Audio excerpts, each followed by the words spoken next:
तो दोस्तों Sreejith shipping global limited ने अपना यहाँ पे क्वार्टर टू के नंबर्स डिस्क्लोज कर दिए। तो आइए देख लेते हैं नंबर्स कैसे निकल के आए हैं।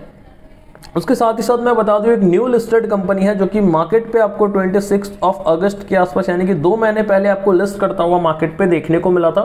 इसके आईपीओ प्राइस की अगर हम बात करते हैं तो कहीं ना कहीं 252 रुपीज के आसपास आईपीओ का इशू प्राइस था। और जो लिस्टिंग की बात करते हैं तो 270 रुपीज के आसपास आपको लिस्ट करता हुआ देखने को मिल रहा था। तो कहीं ना कहीं अगर आप देखोगे तो लगभग 7% के आसपास लिस्टिंग गेन देखने को मिले थे। लेकिन लिस्टिंग होने के बाद ही अगर आप देखोगे तो स्टॉक पे आपको कहीं ना कहीं बहुत एक भारी गिरावट आपको देखने को मिली है। कुछ इंपॉर्टेंट लेवल्स बनाने के बाद स्टॉक बहुत ही नेगेटिव ट्रेंड में आपको देखने को मिल रहा है। तो अगर इन्वेस्टर्स का बहुत पैसा यहाँ पे आपको लॉस होता हुआ देखने को मिल रहा है, तो अगर आपने ये स्टॉक होल्ड कर रखा है या कोई न्यू एंट्री लेने की सोच रहे हो, कौन से यहाँ पे बेस्ट लेवल्स हो सकते हैं उसके ऊपर भी हम बात करेंगे चार्ट्स पे लेके जाके। तो वीडियो को लास्ट तक जरूर देखना। शुरुआत करते हैं इसके क्वार्टर टू के नंबर्स के साथ। तो नंबर्स अगर आप देखोगे यहाँ पे आपको डेटा टोटल मिलियंस पे देखने को मिल रहे हैं, हम आपके साथ करोड़ पे डिस्कस करेंगे। तो शुरुआत करते हैं हम इसके रेवेन्यू के नंबर से। तो पिछले क्वार्टर की अगर हम रेवेन्यू की बात करते हैं तो यहाँ पे आपको 161 करोड़ के आसपास रेवेन्यू देखने को मिल रहा था, जो कि इस क्वार्टर अगर आप देखोगे तो थोड़ा सा बढ़ा है 1 करोड़ के आसपास, यानी 162 करोड़ हुआ है।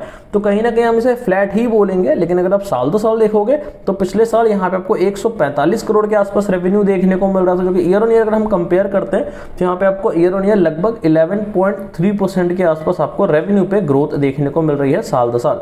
बाकी अगर हम बात कर लेते हैं इसके खर्चे के नंबर्स की, टोटल एक्सपेंस कंपनी की तरफ से आपको कितना देखने को मिल रहा है। तो पिछले क्वार्टर की अगर हम बात करते हैं तो यहाँ पे आपको 113 करोड़, इस क्वार्टर की बात करते हैं तो 118 करोड़, और पिछले साल की बात करते हैं तो 103 करोड़। तो देखो क्वार्टर ऑन क्वार्टर खर्चे यहाँ पे आपको 2-2.5% के आसपास आपको बढ़ते हुए देखने को मिले। बाकी रेवेन्यू पे आपको कोई भी बढ़त देखने को नहीं मिली है।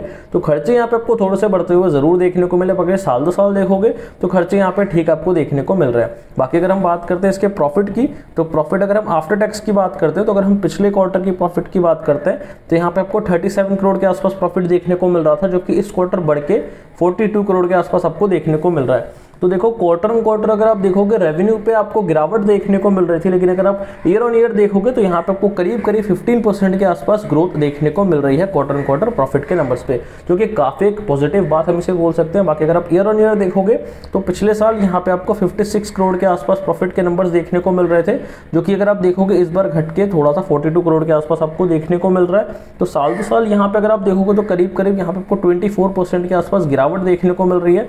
तो काफी यहाँ पे नंबर्स अगर हम बोले तो काफी मिक्स्ड नंबर्स हैं। रेवेन्यू यहाँ पे अगर आप देखोगे ईयर ऑन ईयर यहाँ पे अप है, लेकिन प्रॉफिट के नंबर्स ईयर ऑन ईयर यहाँ पे आपको डाउन देखने को मिल रहा है, और उसका ठीक उल्टा आपको क्वार्टर ऑन क्वार्टर देखने को मिल रहा है। तो काफी यहाँ पे मिक्स्ड नंबर्स हम इसे बोल सकते हैं। आपको हम लेके चलते हैं चार्ट्स की तरफ। कुछ इंपॉर्टेंट लेवल्स आपके साथ हम यहाँ पे डिस्कस करेंगे, और अगर आपको कोई फ्रेश एंट्री लेनी हो तो आप यहाँ पे देख सकते हो। बाकी कोई भी यहाँ पे बाय एंड सेल रिकमेंडेशन नहीं है। तो देखो करंट अगर हम प्राइस की बात करते हैं स्टॉक की, तो कहीं ना कहीं आपको यहाँ पे बहुत ही गिरावट पे आपको देखने को मिल रही है। तो अगर आप देखोगे एक इंपॉर्टेंट ट्रेंड लाइन आपको बनता हुआ देखने को मिल रहा है। 242 का अभी आपको करंट प्राइस देखने को मिल रहा है। लेकिन अगर आप देखोगे इंपॉर्टेंट एक ट्रेंड लाइन आपको देखने को मिल रहा है, जो कि मल्टीपल टाइम्स मार्केट ने यहाँ से रेजिस्टेंस फेस किया है। तो अगर इस ट्रेंड लाइन को ब्रेक करता है मार्केट तो इसका पहला जो टारगेट है 261 रुपीज़ के आसपास यहाँ तक आपको बढ़ता हुआ देखने को मिल सकता है। अब ज़रूरी नहीं है कि अगर ये ब्रेक करता है तो यहाँ तक आपको मिल ही जाएगा, क्योंकि रिजल्ट उतना खास आपको देखने को नहीं मिला है। तो अगर इसे ब्रेक करता है तो आपको वॉल्यूम्स वगैरह देखने को मिलेंगे। अगर वॉल्यूम्स भी अच्छे आती है तो कहीं ना कहीं फर्स्ट टारगेट आपको 261 का देखने को मिल सकता है। और अगर 261 को भी अगर ब्रेक करता है तो इसका ऑल टाइम हाई भी आपको देखने को मिल सकता है, जो कि 275 रुपीज़ के आसपास आपको देखने को मिलेगा।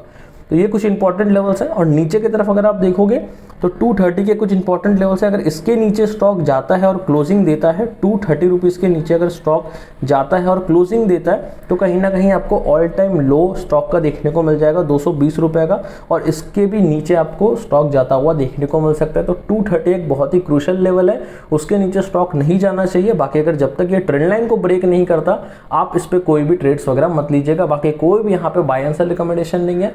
बाकी अगर आपको ऐसे ही वीडियोस चाहिए जहाँ की आपको रिजल्ट्स के साथ साथ आपको टेक्निकल एनालिसिस दोनों चीज़ें आपको मिल जाए, तो आप हमारे चैनल को सब्सक्राइब कर लो, क्योंकि आपको हमारे इस चैनल पे रिजल्ट के साथ साथ एनालिसिस दोनों एक ही वीडियो पे देखने को मिल जाता है। बाकी वीडियो अगर आपको पसंद आए तो वीडियो को लाइक भी जरूर कर सकते हो। मिलते हैं नेक्स्ट वीडियो पे एक दूसरे रिजल्ट्स के साथ, तब तक के लिए गुड बाय।